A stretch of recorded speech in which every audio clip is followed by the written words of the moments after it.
are having this session in collaboration with the Uganda Institute of Banking and Financial Services.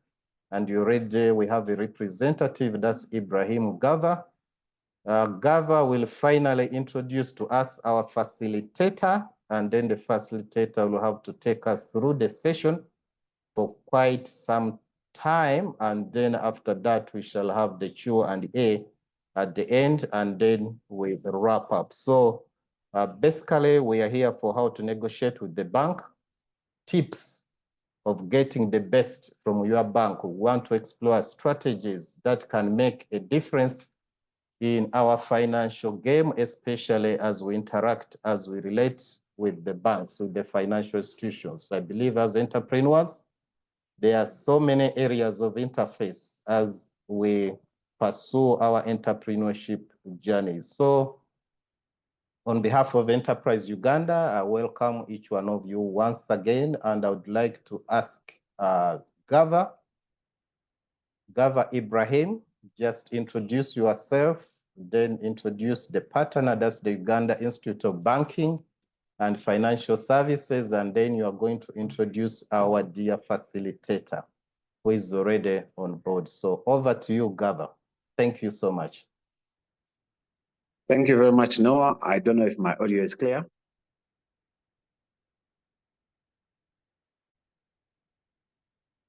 Noah, are you able to get me?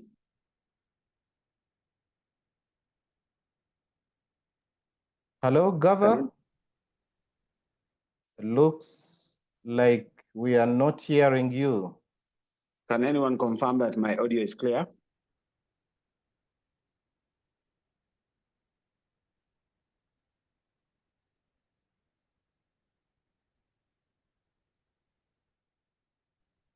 It's very clear, Gava. Are you able to get me now? Yes, we get you clearly. Yes, we get you, Gava. We hear you loud and clear. Thank you very much. Good morning, everyone. Thank you very much, Enterprise Uganda, for allowing to move with us on this journey as the Institute of Banking and Financial Services. My name, as introduced, is Gava. I come from the membership department. Allow me to recognize the presence of my director, Christine Birungi, who is already on call. And of course, our CEO, we bring greetings from you, from our CEO, Madame Goreti Masade, who is unable to be on call, but here represented through our director. This partnership with Enterprise Uganda stems from our campaign called the Banking and Financial Services Awareness Month, which started way back in October last year, which we launched on 31st October, which was focusing on a Savings Day. 31st October, globally, we recognize the essence of savings, and that is when we launched the campaign on Banking and Financial Services Awareness Month. So at the Institute, there are a number of activities that we do for different communities to make sure that they understand their banks and what products they offer, sort of making them get closer to them to easily interact. The conversation, the activities that we do throughout that campaign are many, but focusing on getting closer to individuals. And one of them is financial literacy. So our focus this morning is on financial literacy, and we are trying to tell the public, different communities, that is the youth, women, corporates, on financial literacy. We focus on savings, we focus on budgeting, we focus on investment, we focus on loans, we focus on retirement. And this is, of course, basing on a statistic that NSSF released that says that only 5% of individuals that save with them live a true retirement picture, meaning that the 95% of them may not be living a true image of retirement. And I'm sure all of us here on this call can appreciate the relevancy of retirement, can appreciate how it's very important to plan for it. But it only means that you need to start planning for this journey early. So this morning, as introduced, as Noah mentioned, the topic is on banks and the best tips of how to work with your banks.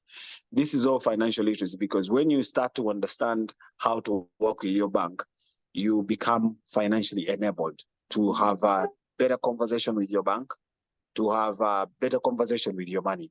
And this is why we bring this series in partnership with Enterprise Uganda for you to keep having a better knowledge on how to interact with your bank. Beyond this, the Institute is continuously going out to different institutions to really talk about these topics on an individual basis. That is savings, that is loan management, that is budgeting at a household level, and so many other things that are critical, like retirement planning. So if any one of you is on call and is interested, feel free to reach out to the Institute, and we can really arrange either physical engagement or we can arrange an online engagement to continue having this discussion with you on financial literacy. Of course, allow me to recognize our partners, that is Bank of Uganda, and then the Uganda Bankers Association. It's also critical that I recognize that we have a number of institutions that have sponsored this campaign. And of course, quickly allow me to recognize Uganda Insurance Association as our sponsors of the campaign. Allow me recognize UGAFORD. Allow me recognize DPF, which is the Deposit Protection Fund. Allow me recognize ABSA Bank. Allow me recognize the other partner. I've talked about UGAFORD. And then most importantly, DTB Bank, which is also our major sponsor to this campaign. And of course, today we have an individual from DTB Bank, our sponsors, who is going to speak about the topic for today. But also allow me recognize Citibank, who are also sponsors of the campaign. You know that to move these discussions, you need a funder behind them to make sure that you can be able to reach out to different communities. So we recognize and appreciate our sponsors. Our sponsors today, and we're focusing on DTB Bank. So DTB Bank, through Samuel, would like to thank you for moving with us this journey. Ladies and gentlemen, quickly, without wasting time, allow me to introduce Samuel Matekha, who is going to speak to us about the topic of the day, how to get the best out of your bank. Samuel is highly efficient, innovative communication and marketing personnel with experience of supporting organizations and people through the development of communication and marketing strategies that deliver results. He holds 22 years of experience in communication and marketing, and 15 years of these have been in the financial and banking industry. Samuel Matekha is currently working as the head of marketing and communication. Samuel has 4 years of experience as a financial trainer, speaking to the transformation of livelihoods through sharing financial literacy material, knowledge, and skills. The training covers income generation, savings, and investment. Ladies and gentlemen, with me using your emojis and other facilities online, please welcome Samuel to speak to us on how to make the best with your bank. Samuel, you're welcome. Thank you very much, Gava, for that wonderful introduction. I didn't know that you had so much info about me, and I didn't know that I was that heavy. Now I know I think I'll start going out to price very highly, having known that I have a very big book that someone can read for at least 10 minutes about me. Thank you very much. I'd like to also appreciate Enterprise Uganda for taking on the responsibility of making sure that, yes, entrepreneurs are upholding their business even during the hard times. Thank you very much. The Ghana Institute of Banking and Financial Services, thank you very much. And of course, all the other parties that are involved in these financial literacy engagements across the country through the season, thank you very much. And allow me to further mention my name. Samuel Matekha Shikongola is my name. As mentioned to you, yes, I work with DTB, Diamond Trust Bank, and I head marketing and communication in DTB. Happy to see many people that I know that you know me on this call. I'm requesting that please mobilize more people to join in as we start off with today's session. And I'm requesting we start off with I share with you my slides so that we can start diving straight into our engagement for the day. So we're talking about, hopefully everyone sees my screen. Okay, I'm assuming silence is... Yes, we can see it. Is a yes, thank you very much. Yes, I was saying how to negotiate with a bank and how to get the best from your bank. Keywords, negotiation, then bank, and the other side, we're talking about the best from your bank. Now, but before we think about the negotiation, do you understand the bank and who is that banker that you're talking about in this case? Now, the bank, by all standards, is that institution, that entity, that business that is in the business of protecting money for others. The money for others being protected. Who is doing this protection of money? Of course, that is a bank. And when you talk about a bank, the bank is also that organization that is going to lend money, generate interest for it from it, and as it generates interest from that money, it is also going to create profits for its customers and also the bank itself. Now, very important to note, a bank is a financial institution licensed to accept deposits and make loans, but may also perform other financial services. And when you talk about licensed institution, for the case of Uganda, we're talking about institutions that are regulated by Bank of Uganda. And amongst them is DTB, Diamond Trust Bank, plus the other banks that have been mentioned before. And all those banks that are under the Uganda Bankers Association. So, do you need a bank? I believe, yes, you need a bank. Why? Protecting your money. Of course, it gives you that insurance for your money that I have put my money in there. It is safe and I'll find it.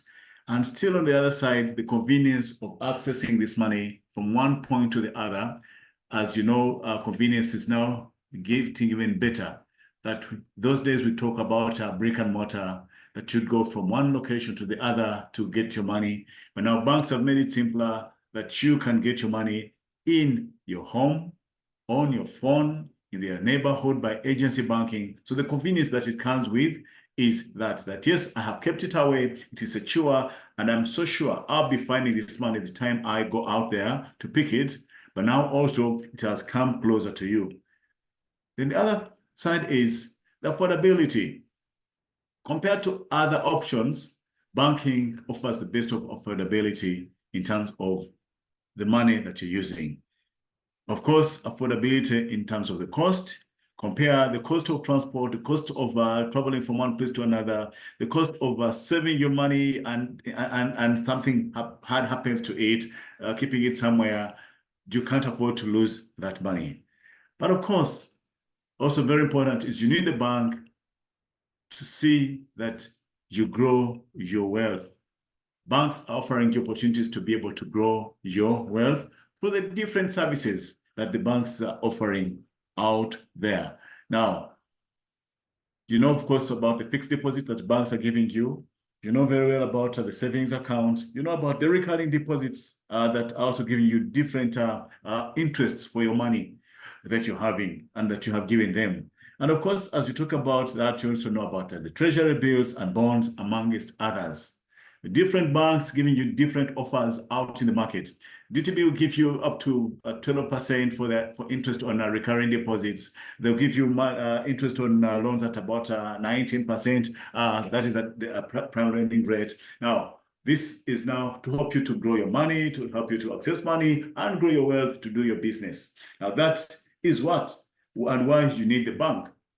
So the bank is there to be with you and to serve you. But on the other side, does the bank need you? Does the bank need you? Yes, the bank needs you. So it's not a one-sided relationship. The bank needs you. Number one, as a customer that is going to give it deposits.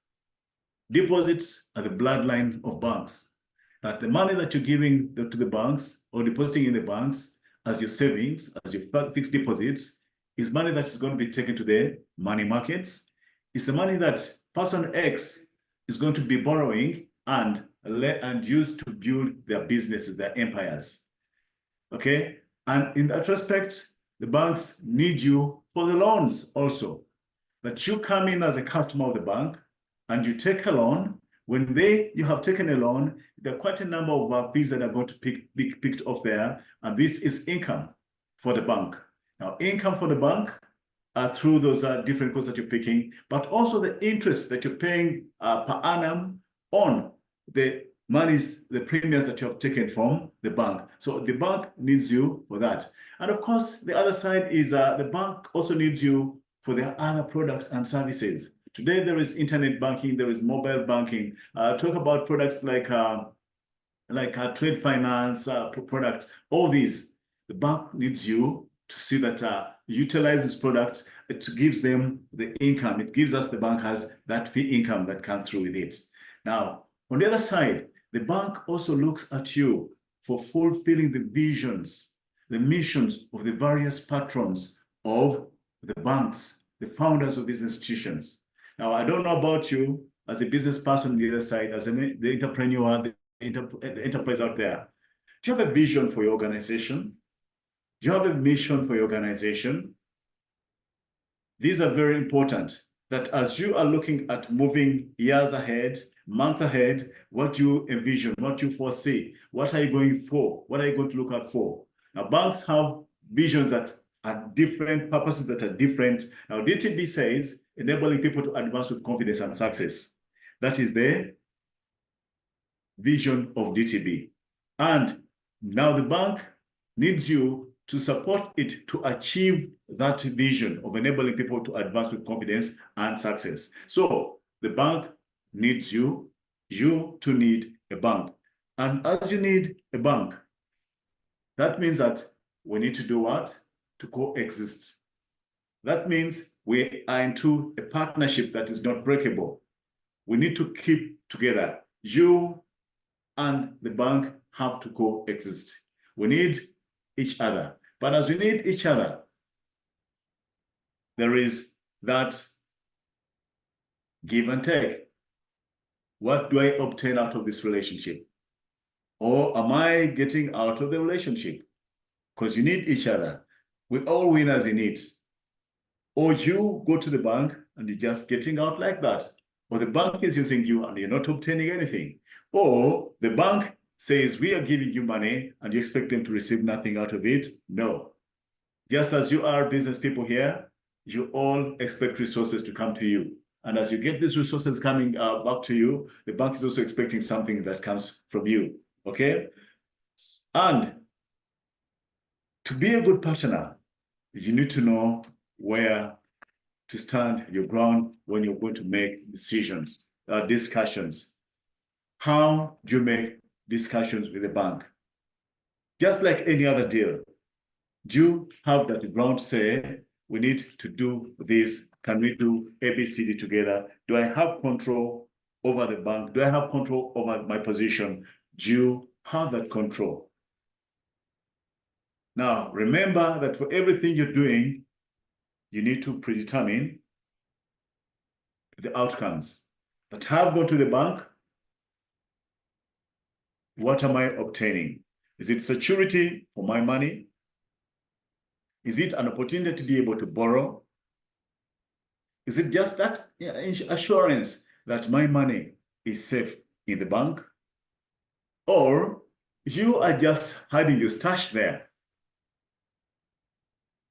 Now, as we do all this, it is you, the customer, the proprietor of this business, that has to be out there to say, I'm going out for my business, I'm going to support this business, and how do I support it? I need that partner.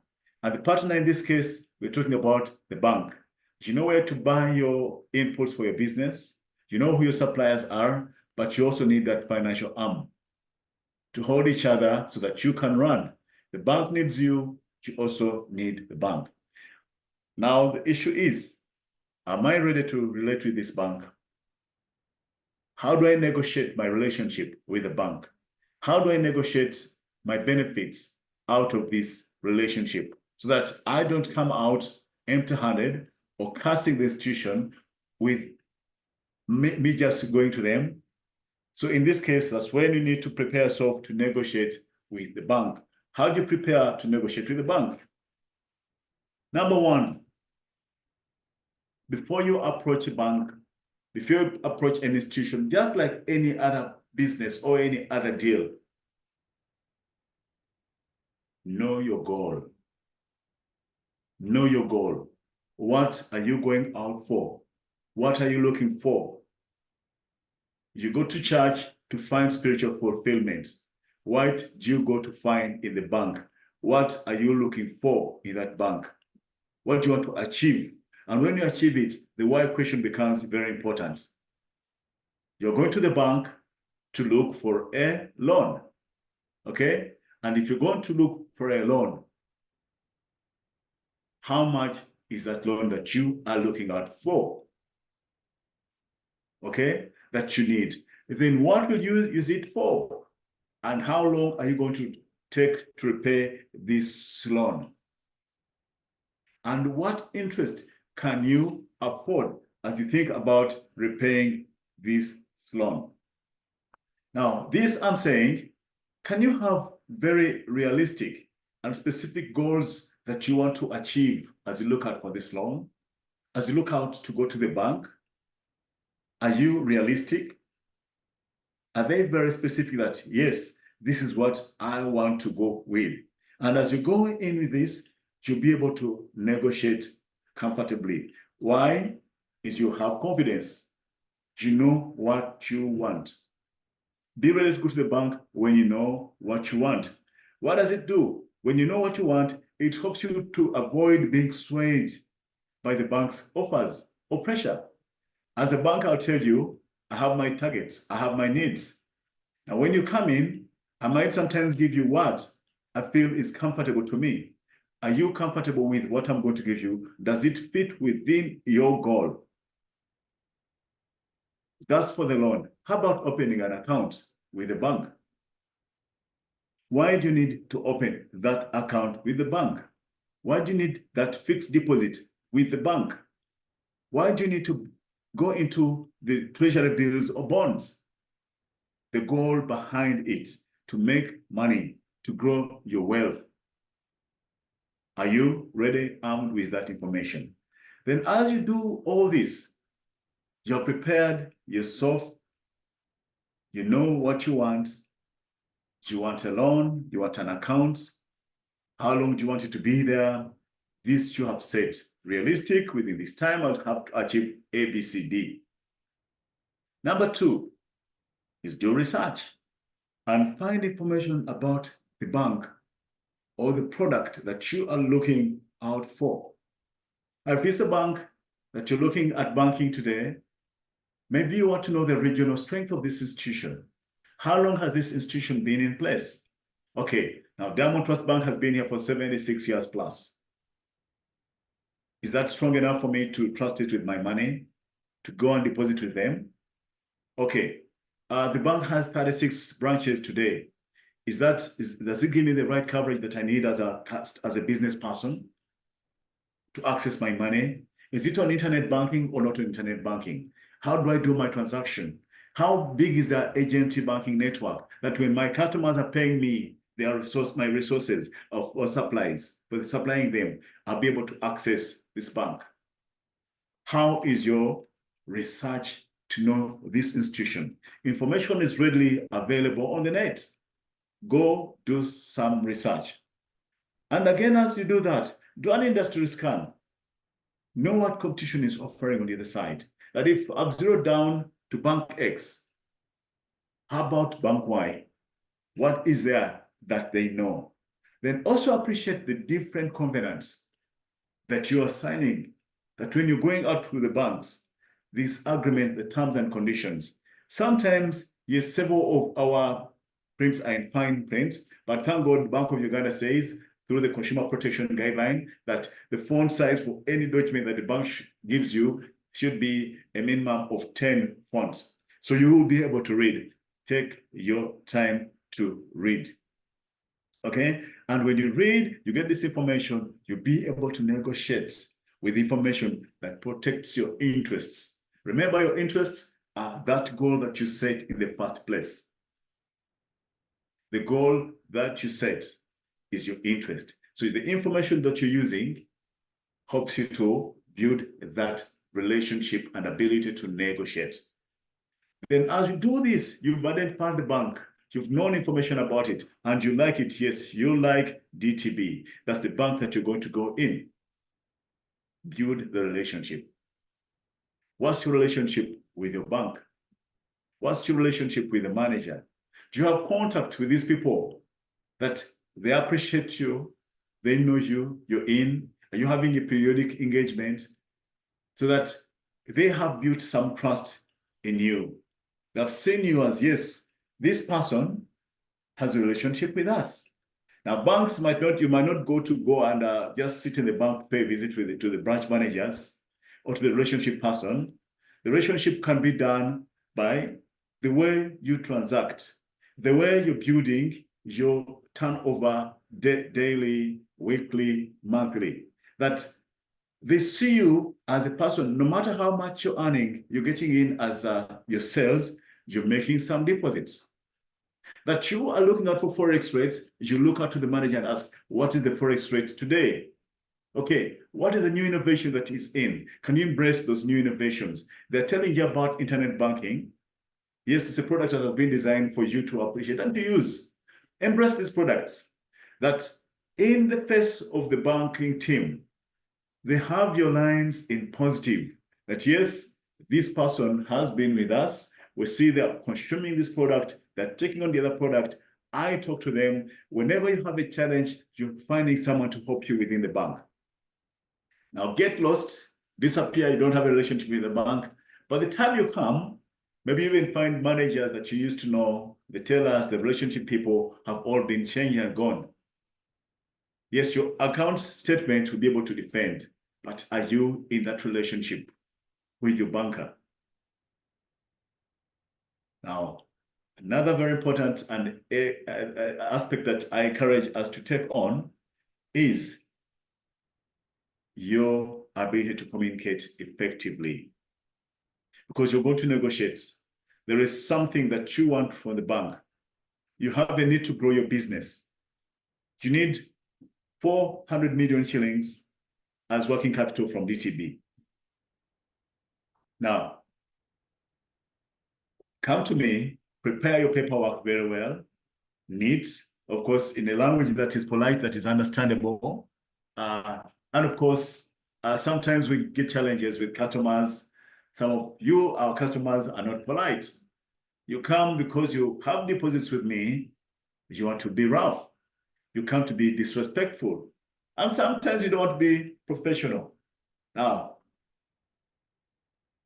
you know very well that bankers are human beings like you, and sometimes they might also get offended. Now, if you are not giving me the right respect, the politeness as a customer, what will I do? I will also put you aside and attend to the person that is giving me better time, that is giving me more respect, that is polite to me, just naturally. Now, open your mind and treat this person as a person on the other side, and you'll be able to give your information, have a discussion.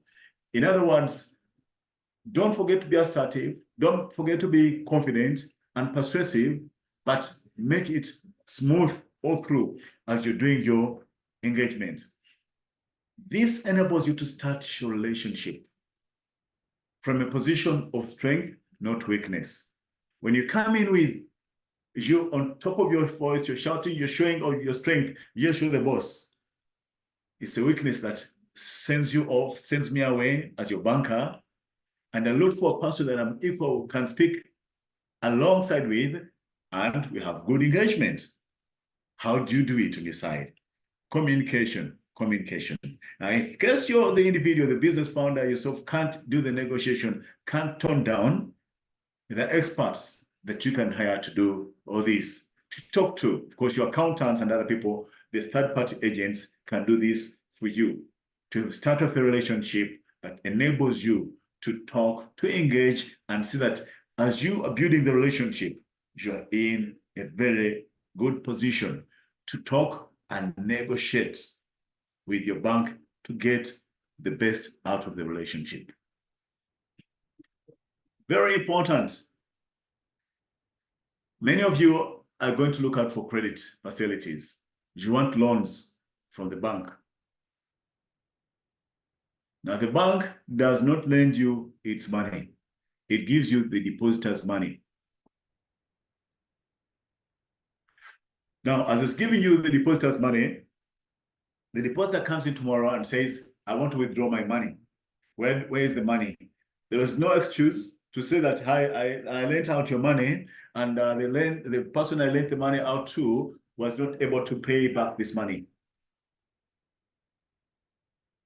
The bank has to pay back the money.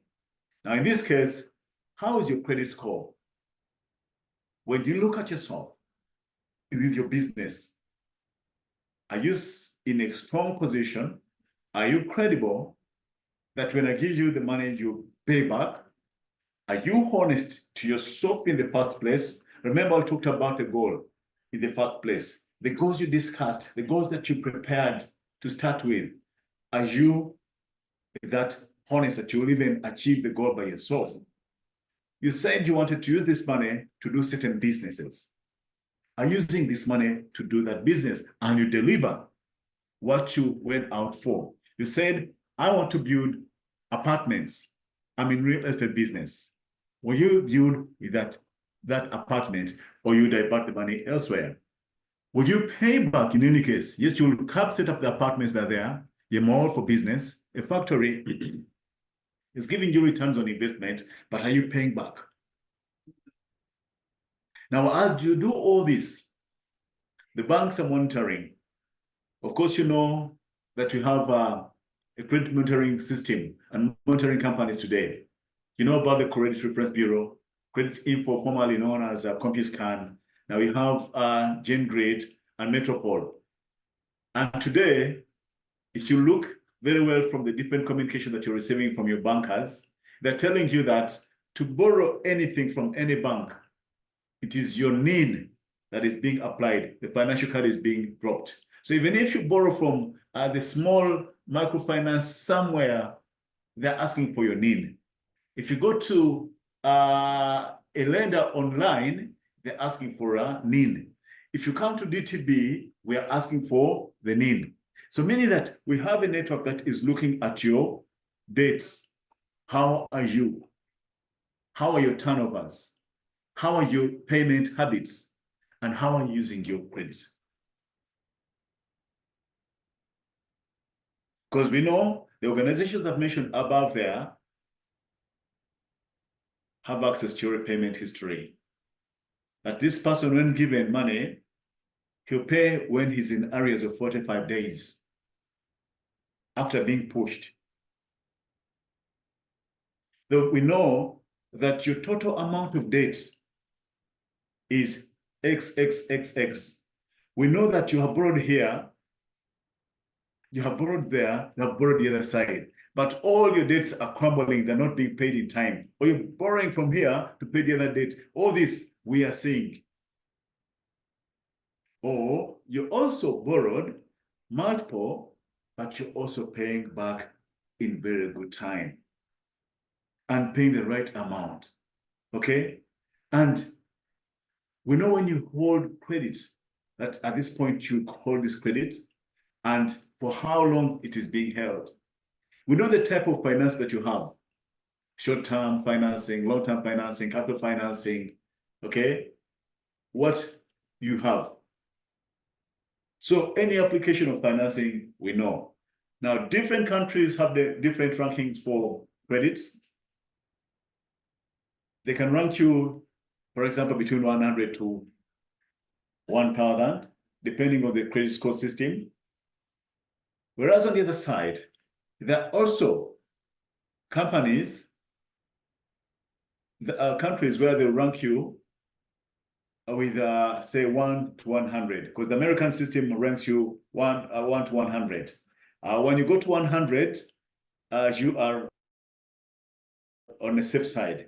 When you're down to the ones, you're not totally lendable. In Uganda, with the system that is in place, 1,000, you are lendable. Where are you as a customer? Where are you as a customer in terms of your credit score? It helps you to negotiate the loan requirements. Now, The example I'm sharing with you there that has 494 Ugandan standards. Now, it depends on the organization, the financial organization. Someone might decide to give you, but remember, that is marginal. 200 to 400 is poor. Where are you? On the factors that I have mentioned to you, are you marked borrowed? How risky is the business that you're involved in? And in the same way, how are you paying back? All these can bring us to try to say, you are good or you're not good. You're at 490, you're at 1,000, you're at 900. If you're between 700 and 900, you're excellent. And as I've mentioned today, the national ID, the NIN number, is what is being input in the different systems across all banking institutions, meaning that your credit life is monitored. Now, how can we improve and maintain a positive credit score as you are looking out to go and negotiate for that good deal? And the bank will not say, you see, our prime lending rate is at 19%, but because of your score, we are going to give you at 26%. That's the best we can give you. Now, how is your bookkeeping? How are you monitoring your books, your business? And as you're monitoring your books, it helps you to be able to track your finances, utilize them rightly, and as you're utilizing them rightly, you're in good shape.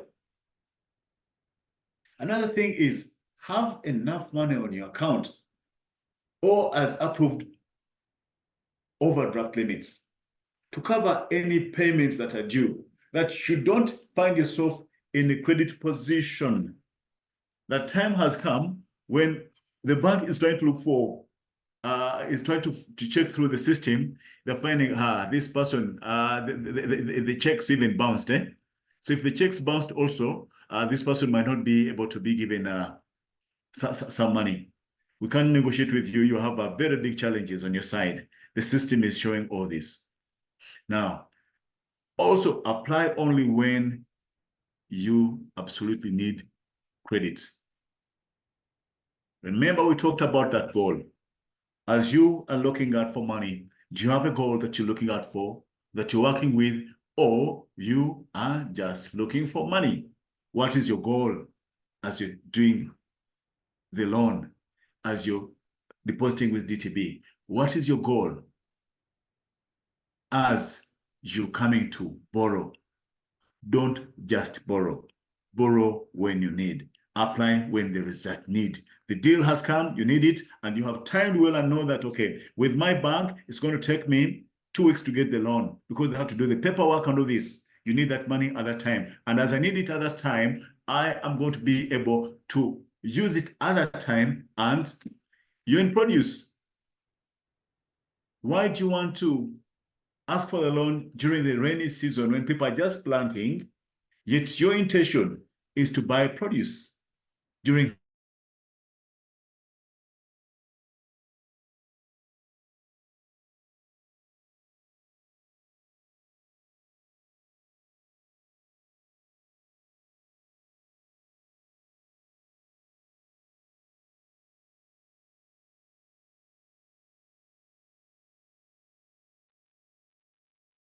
about how your company is faring, for example, you're registering them.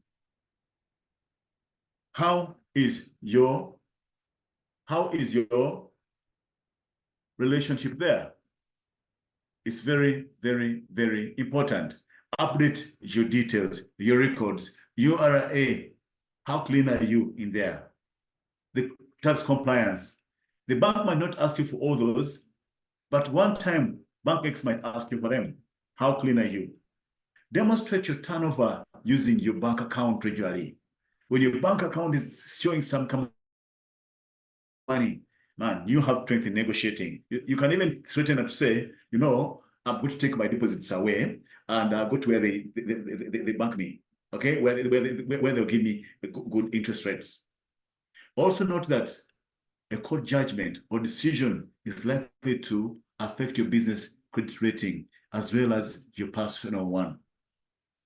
If because you issued a bad check and someone goes to court and later on you found guilty for issuing documents by false pretense, that alone also the banks will say, they'll go and check your background and realize that, the person that we had we're asking for money has a problem. So it's very important to work on your credit score, that as you're going out to any financial institution, you'll be able to borrow well or to negotiate with strength. How is your strength on your side? Make sure that you are strong as you are negotiating. Now, we have talked about the first 5 elements, and just allow me to recap the first 5 elements. And those are: number 1, knowing your goal, very important. After knowing your goal, do your research, read about the organization and the products that you're looking out for, build your relationship with the bank, make sure that the bank is in line with you, they appreciate you, you appreciate them. And we've also talked about communicating effectively.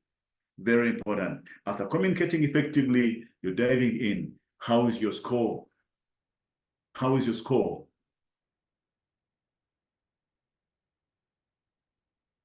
You're creating your scoring in there. By the way, not only your score, not only for the side of credit, you also want to deposit. You want a fixed deposit.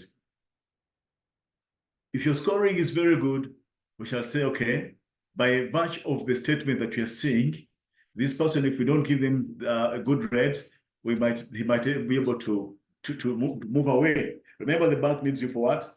For their money. Now, focus on your needs as another very important area. Before beginning the process, you need to know how much you exactly need. What is the purpose? What is the purpose of this relationship that you're looking out for? What are the other possible sources of financing? If you know there are other ways to get the funds, you won't feel pressured to get money out of this organization, to talk to your people. You won't feel pressured. So make sure that you have that strength by knowing the purpose of you talking to this organization.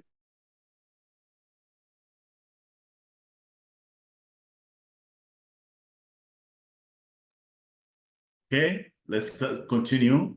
So, what are the other alternatives? What are the options that when you have gone to the organization, to the bank will not pressure you with unfavorable terms or the terms you feel are uncomfortable? You know the prime lending rate is 19%. Okay, let the bank say +2 or +1 to make it 20 or 21% or 22. But if the bank says I'm giving you 23%, reject, because you know there is an option outside there. And if the organization knows that you have something from competition, the offer letters on the other side, for example, the bank will be willing to negotiate further with you. And then if you don't have your cards ready. But as you are doing all this, you have done your research. Are you fitting into the shoes of the banker? To think like the banker? To feel like the banker? How attractive is your business to the bank? So you, as a person on the other side, as an entrepreneur, do you see the bank saying, this customer will be giving us good returns, this customer will be able to make good deposits, this customer will bring in all the staff into the bank and they'll be getting salaries with us, this customer will bring the value chain of his suppliers into the bank? Think about that. When you position yourself and evaluate yourself, you say, okay, now I think I'm strong enough, I can go and negotiate with this organization. Look at the economy. Where are you? Where is the economy today? During the COVID times and where we are today, do you have a muscle to negotiate? What are the goods that are required at this time? School fees time. When you look at school fees time, people are looking for money during the school fees time. What can you supply within this time? That when you say, hey, school, I am going to be able to supply ABCD. I mean, bank, I'm going to supply ABCD because there is need, and therefore, please give me money. The bank will be able to supply, to give you the resources. Do you appreciate the economy? Then also your industry. Maybe your industry is one that doesn't bring you that business, that doesn't excite people. Today, look at the oil and gas sector. Are you within that someone would be like, okay, I think when I go to the bank and I have the bids, the deals that we hear about in the oil and gas sector, I'll be able to take on. And also look at what the bank is giving attention as they're advertising. Are they promoting, say, agricultural facilities? By the time they're advertising these agricultural facilities, know that there is need. Maybe even their lending is needing so much on the agriculture side. Is it on the mortgage side of it? Like when I go to this bank, I'll be able to get what they are offering at this time, this point in time. Look at the risk profile of your company. Which goods are you into? Are they those highly perishable, or that even transportation becomes very hard for them, or even the services are very hard that tomorrow someone will say, this industry that you're in, your business that you're into will be banned, will be, there is a law that is coming against it. And subsequently, you are not able to pay back or even to produce whatever you want. So you, as a person, be the banker first to think how achievable and how sellable is my business. So that when you are coming to negotiate with me, the bank on this side, I feel comfortable or not comfortable with you. Now you are out there to convince me to do business with you. Are you ready to do business with me? And have you put yourself in the position of a banker on this side? As you think like a banker, of course, you'll be able to understand my appetite for debts. You'll be able to understand my appetite for a loan. You'll be able to think about my appetite for deposits. Now, a time will come when a bank is, you've seen adverts in the newspapers, the bank is giving you 15% on your fixed deposits. Now, that's the time you can basically go to the bank and negotiate your rate on the fixed deposit. Reason, the bank needs your deposits at that time. And actually, if they're talking about 15% in some circumstances, you can negotiate and even get a 16%.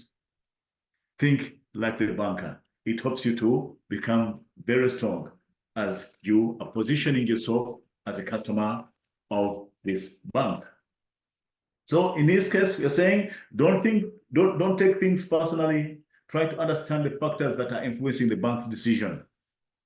Very, very important.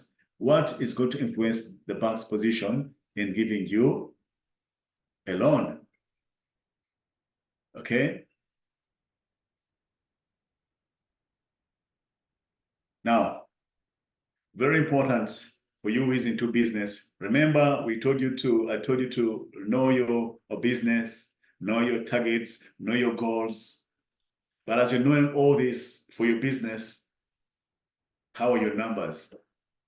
Or you don't know your numbers. I'm seeing someone is scratching my screen. Hopefully it's not a hacker on the other side. What are your numbers? Review your numbers for time. Practice your pitch. Because as I am coming to you, you're coming to me, you're going to ask me for, say, 10 million shillings. And as you're asking for 10 million shillings, 50 million shillings, 300 million shillings, can you be able to explain the overall growth and profitability of your business? That as I am seeking out for this money, it is going to grow month on month with this amount, year on year with this amount, day on day, it's going to grow with this month, with this amount. This is my profitability as a business person. How is your business making profit? Then also, when you look at the previous events, Christmas time, how did this affect the numbers in your business? The trends, for example, if you're in the education sector, Allow me to use an area, for example, in a certain region, the geography of that area. You're in Chira. Chira municipality has some of the big schools. There is Hillside, there is Bridgestone, there is the Namugongo. I'm talking about primary schools now. There is Nigeria Tropical, amongst others. But what has come again to happen in the same region, there is a Sa Apollo Kagwa that has come to open another school, bang. And of course, there is also a Green Hill in the same community. All these are big schools. Now, you as a businessman in the education sector, the trends in your geography, the trends in your area, how are they impacting on your business? That I, who has a Chirade Springs as my school, I am going to get a loan. Do I see consistency in my numbers? Will the students be the same students, or some students are going to shift to the new school that has opened in the neighborhood? And how much do you need to position your company for success at this point in time? You need money. I've talked about the education sector. Yes, you have seen competition has come and invested so much in photography. For example, photography is your area. They have brought state-of-the-art photos, cameras, they're in there. You're into hairdressing.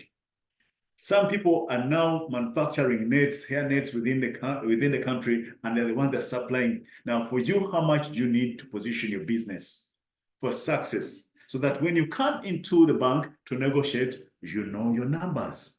You know that this, when you give me this money, to give me this return on investment, but it also helped me to position my business very strongly.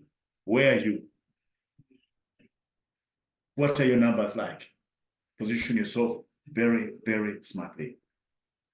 As you're thinking about that, how about your alternatives? Should you really go to borrow?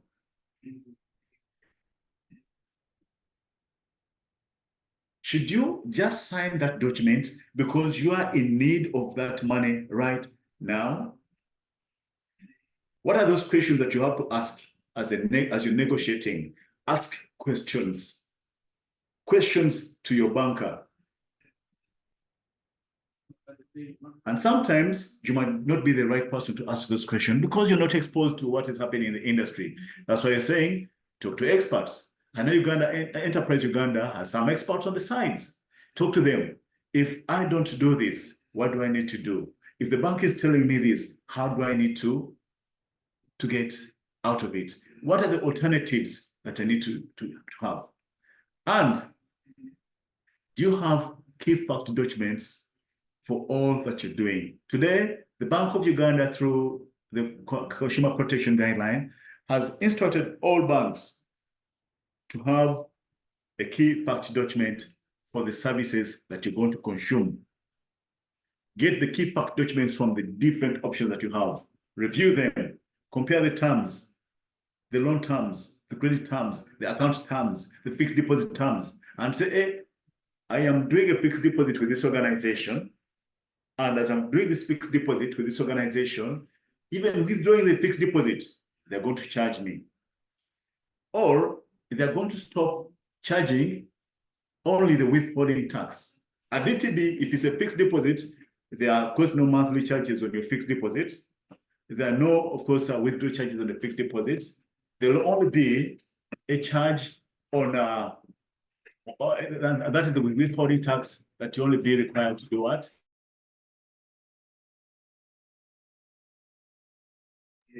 You'll only be required to have a withholding tax deducted on the interest that you're accruing. That is DTB for your fixed deposit. Now, another bank is giving you a recurring deposit. What are the options? Is it a recurring deposit for me to save my money rightly? Or is it a fixed deposit? DTB is giving you a recurring deposit where you're going to keep depositing on a monthly sums of money that at point X, after 12 months, you'll be able to acquire your money. What are the other alternatives that you have? If DTB is giving you the best, go with the best in that case. So in this case, do your research, contact the other banks, could you be using your personal funds maybe to do this business?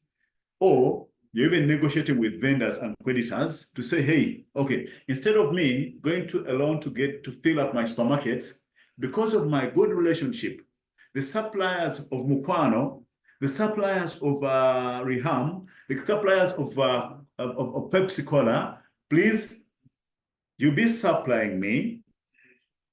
And when you supply me, I'll be able to pay you on a daily for my sales as an option.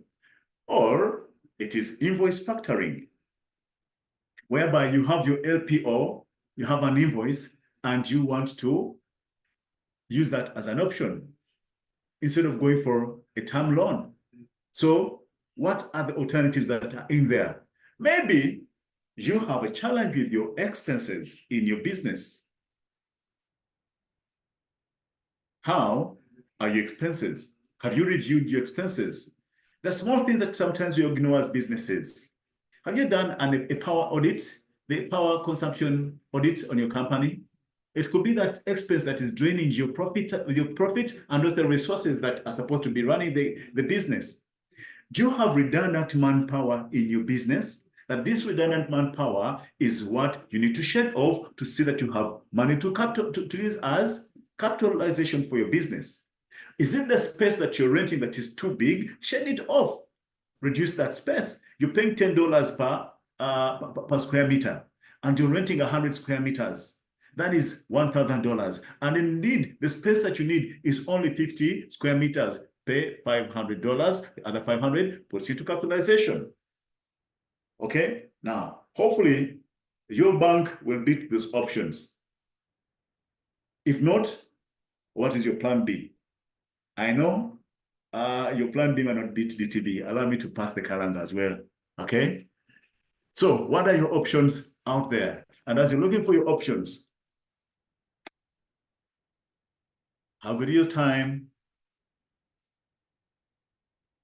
How good is your time? Are you taking your time? How are you managing yourself during spaces of emergency? Or have you plunged yourself in that state of emergency as an individual that you did not plan for the challenge at hand?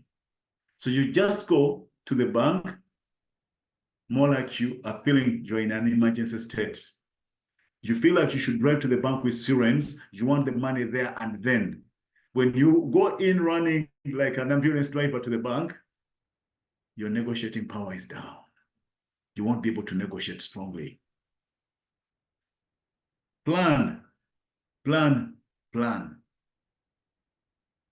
ahead and say, in such a period, I think I'll need financing, and have that duration for you to be able to plan. Then as also you get to the bank, within that time, will the solution the bank is giving you be able to help you to solve your problems? And within that time, ponder a bit and ask yourself, am I prepared to take on additional debts or the other alternatives? And are they there? Take your time to think through. If you have doubts, just to still remember, to remind you, is seek independent financial advice. Now you have prepared all the above. You have gone to the bank. You presented yourself very well. You have been communicating effectively. You know your numbers very well. And as you know your numbers very well, of course, you did all your research. Your credit score is very good. Are you going to stop at that? After talking to the bank manager, the paperwork has been filled in. The next thing that you should do is please follow up. Don't stop midway the journey. Follow up with the bank and confirm details of the agreement. Of course, you have read them, you have appreciated them. Then also keep track of your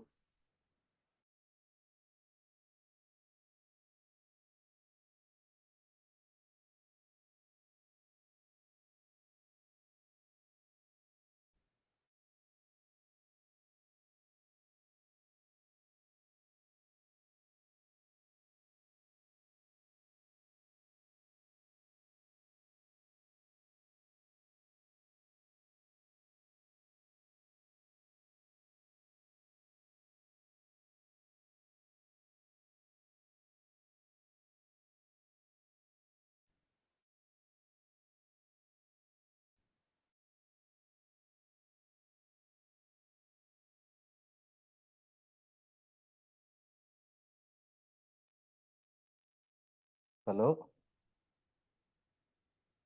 Do you hear me?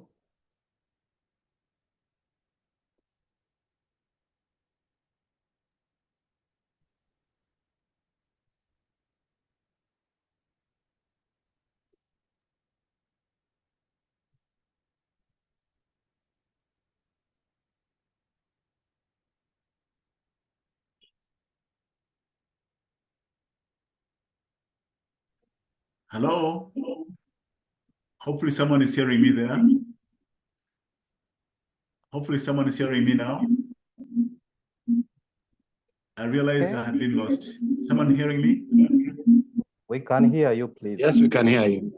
Where did I lose you? Did you lose me from? You are still explaining the point of follow-up. Or following up? Okay, thank you. I think that's where I was. So I was talking about following up. Make sure that you're knowing your statements, knowing your balances, and in case there are some issues with your bank, make sure that you are able to talk to the manager. Remember, I talked about relationship, that when there is something, they will alert you. When there is a check that has come into the bank, into your account, you don't have money, someone should be able to talk to you and say, hey, there is something that is happening here. Are we together, friends? Hello? Yes, Samuel. We're still together. Okay, Yeah, we are so together. and all this, as you're doing follow-up, be able to understand if you need any facility, any support, or you don't need any further support, because your bank is usually ready to give you top-ups for your businesses to be able to continue prospering. So I want to thank you very much. That is all that I had for you. And I want to say once again, thank you very much for being able to listen to me and be with me through this engagement today. Over to you, Mr. Wandera. I get back to you. Thank you so much, Samuel, for taking us through such powerful insights regarding how to negotiate with the bank and getting the best out of our relations with the bank. Yes, Samuel has taken us through key insights, including but not limited to preparing for negotiation with the bank, and this is where we had the gist Yes, I hear of you. the matter. We have to know our goals, and we have to do our research. We have to be very clear and build lasting relationships with the bank, but also communicate more effectively. Samuel has also made us aware that we have to be mindful of our credit score, our credit history, and ensure that we improve on our score. We really appreciate you so much, Samuel. You have also taken us through the other key points, being getting focused on our needs and options, and also being able to think like the bankers, which is quite powerful, but also knowing the numbers regarding our business in terms of the cash flows, in terms of the investments, so that if we are interacting with the banker, then we are really very solid with our numbers. But we have also given us a hint that we must be aware of the various alternatives, especially in terms of the services and the products we are seeking for. But also, we need to take time. Do not rush through, especially if you are seeking for a facility, loan facility, and the other services. And following up is very, very key. Thank you so much, Samuel. If I can get this quote also from your talk, you say that apply for credit when you absolutely need to. And I believe this is very important for the entrepreneurs, for the people who are on board this session. You also told us that do not hastily agree to anything you don't fully understand. And I believe as entrepreneurs, this has given us very useful information to building better relationships with the bank, but also to be in a position to negotiate well. I believe this has also given us more scope of what is in our control, what can we influence, but also what is out there in the environment. So it's very vivid and very clear that we cannot do away with the banks. We need them along this entrepreneurship journey. And such a session has really given us more knowledge, more information on how we can negotiate, how we can relate. Thank you so much. So we are now opening up the session for questions and answers. I'm going to request that we take the first 5 questions. You can put up your hand or write directly in the chat if you have any question, something that you need Samuel to attend to, please feel welcome. Thank you. From the chat, okay, apart from appreciations from the chats, I'm not yet seeing any clear question for Samuel. Otherwise, people are just appreciating you, Samuel, for the educative talk.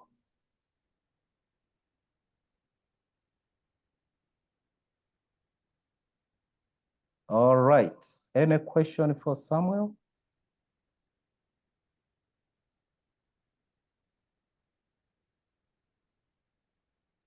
Agaba. Yes, Agaba, unmute and proceed.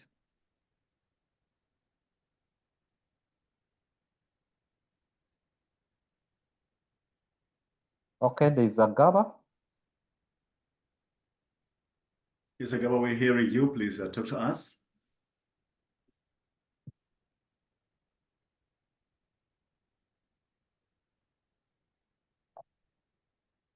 As Agaba prepares to come through, Josephine Nantongo in the chat says, please throw some light on unit trusts.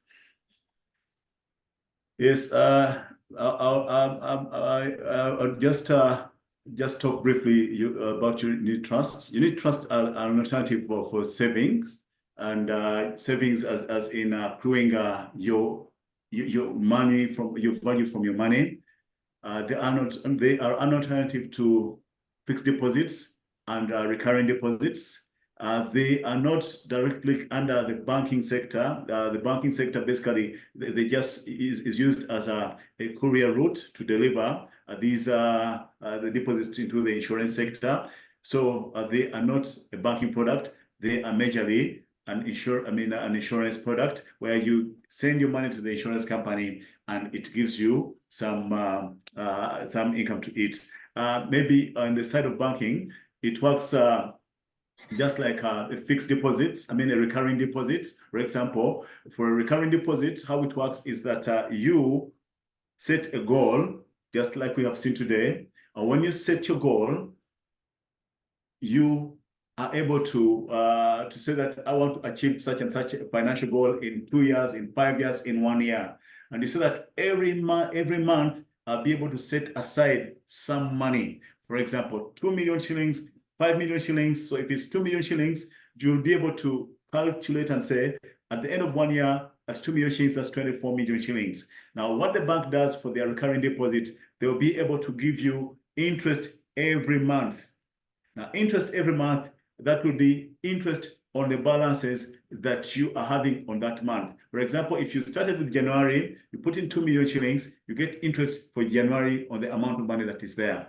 Then when you get the 2 million shillings, the interest will be also carried and be put onto your premium, and that will go into February. You put in 2 more million shillings in February, you have 2 million shillings plus the interest. So also the 4 million shillings generates interest, and the interest also generates interest at the end of the year. So recurring deposits also works like the unit trust, and it's an option that enables you to grow your resources as you are achieving that financial target on the saving side that is available.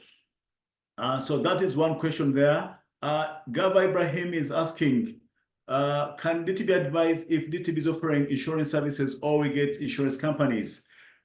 Yes, DTB has 8 partner insurance companies that are doing insurance products and services. That is on the side of life insurance and also on the side of general insurance. We have a fully fledged team that is doing bank insurance for any policies that you want to acquire. So please feel free to visit any DTB branch and you'll be able to get that insurance product. But in case you need it urgently, don't mind, I'll give you a WhatsApp number that you can reach out to and get insurance products. The WhatsApp number is hello? Is 0788 0788 096 780. That one will directly take you to the bank assurance team. You can do WhatsApp. You can even make a voice call to a gentleman called Douglas. You'll be able to acquire your insurance services therein. Okay, so I think, Gava, I have been able to respond to you. Sharon is saying about negotiation, is there any way you can negotiate to higher loan against slightly weak security or exact amount of security? Okay, now, Sharon, just to let you know, the bank is not lending you its money. It is lending you money that has been gotten from a borrower. Okay, I mean from a depositor. So that's why a bank will ask you for security that is sufficient to cover the risk of you not being able to pay back that loan. So if you don't be in this situation of you want to bring a rabbit to the bank and you want to get a goat for it. The bank will not give you the goat for the rabbit you have brought. The security should be, in any case, slightly or above the amounts of money that you are going to look out for. Thank you very much. Gonsha Rehema, my OJ, I can see you there from Extra Care Pharmacy that is in Gayaza and Kasangati. Thank you. I can see you there. And thank you for your comments there. Do you have any other question on the side?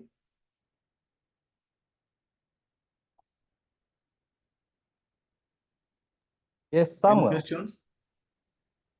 Yes, in the chat we have okay, you have already answered the one of the Unity Trust, but there is some Harriet.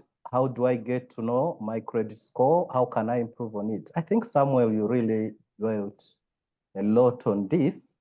Yes, I did. Unless maybe she joined later, but we can go to the others, which you haven't yet handled. Somebody is, and this is,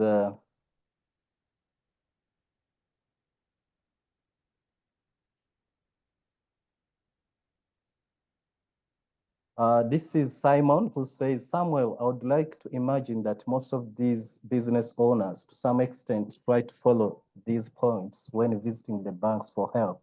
However, we have seen instances where businesses lose their investments to banks in case they fail to meet their obligations. How can this be mitigated? Thank you, Simon. How can this be mitigated? I think the word is being intentional. Being intentional, that you have talked about obligations that you're going to honor, and how intentional are you to meeting those obligations. Think about, you took a loan to build a classroom block in your school, to be able to expand the number of students that are coming to the school. Now, you took the money, but you divert it for a wedding of your son. Will you be able to deliver and pay back the loan? No. Were you intentional? You're supposed to be monitoring the trends to see how your business is running, to find solutions as you're running alongside. Are you following up this? So for any business to win and also to follow the advice I've given is be intentional. How intentional are you in doing all that you're doing in your business? Thank you. Yes, before we wind up, there is one from Charles. He says, I would like to find out from banks the most frequent business areas with least risk rating with banks. That is, those that when a businessman borrows to invest in those businesses, the banks are sure that there shall be return on investment to be or to pay back. Quite interesting. Okay. Thank you very much, Charles. That is relative, as in from one bank to another, depending on their strength of investments and their ability to manage such areas. Just as you've seen, some banks are not doing salary loans because the risk of managing the loan portfolio from salaries could be very high, because payback is a challenge. So the bank will not even look at there. They will might decide and say, for us, we shall look at only the corporate side and be able to lend the corporate. Then we shall also be able to come down and lend to the SMEs, just like DTB says, and okay, you the entrepreneurs are some of the clients of DTB. Now, entrepreneurs who are doing what? Are doing business that is returning on investment. Now, so, but as you do all this, also remember, how is your business performing? Because you might be in a certain sector that some people have caused to be abused and it's not taken well, but for you who is running this business, you're doing fine. You look at the housing sector. During the time of recession, that was a bad place to go to for loans because businesses were down, properties were not selling at a very good value. Now, know your time, know the trends, know the season, understand the economy. As I mentioned, these are things that the bank will consider and say, I'll be able to go in or not go in. And still very important is also the risk scoring is done on the different sectors. For example, people who are in the space of say, okay, labor exports. You know how risky it is? That it also has brand reputation issues to organizations. That a bank will say, okay, now I can't go in this space because if anything happens to the people that have been facilitated to go out and they have been involved in anything, this organization will be seen as it was the facilitator for this. So it is relative depending from one bank to the other. I request you visit DTB. We shall be able to guide you on what we shall be able to offer you. And however, we are open to all businesses, for example, as DTB. Thank you. Thank you so much, Samuel. We are running out of time, but I can see there are more questions here. Let me just sieve through and see actually, what Dr. Ezra, is it Viari? Dr. Ezra is talking about the creditor rating of the boss. Yes, if your credit rating is bad, you are connected to the reference bureau and your identity, your connection, your behaviors will impact on your business. Work on your credit score at a personal level and the business will have a good score there in that space. There's also one from Dr. Jim. If you had a bad credit score and you have improved, how will the bank believe you? How will the bank believe you? Look at your statements. How are your deposits happening? And of course, this is happening, but the bank is trusting you after looking at your books of accounts and of course, the system that you have put in place. And most likely, maybe the situation at hand, the business you're involved in was bad. Now you have diversified and you're doing different things. This can give you better positioning and appreciation for your bank. So work on your score, present your case again, have your numbers right, be able to have a relationship, as you said, reapply the points of negotiation. I've said, if you have improved on your scorecard, reapply those points that we've discussed today, the 11 points, and you'll be in very good position. Harriet in Payre. Well, as we wind up. Yes, please. Please proceed, but there is an interesting one from CC. Is it true that DTB doesn't lend to small businesses or doesn't give loans below 50? Please address that one. Mr. Musisi, DTB is here to grow the economy with you and grow your businesses. As small as you are, come, let us look at your business. We shall give you money from our side. And actually, all that you need is, we shall ask for security. That is a must. So as long as you have a security, and security in the name of the title, in the form of the land title, we shall give you money. So come, and as long as you also have a clear business plan that says, I am doing this is going to yield this, the numbers I told you to remember to always have at your hand, and you're sure they are going to deliver, we shall give you money. Thank you. All right. Thank you so much, Samuel. Samuel has another engagement just here after. We really appreciate the presentation and the feedback that you have given.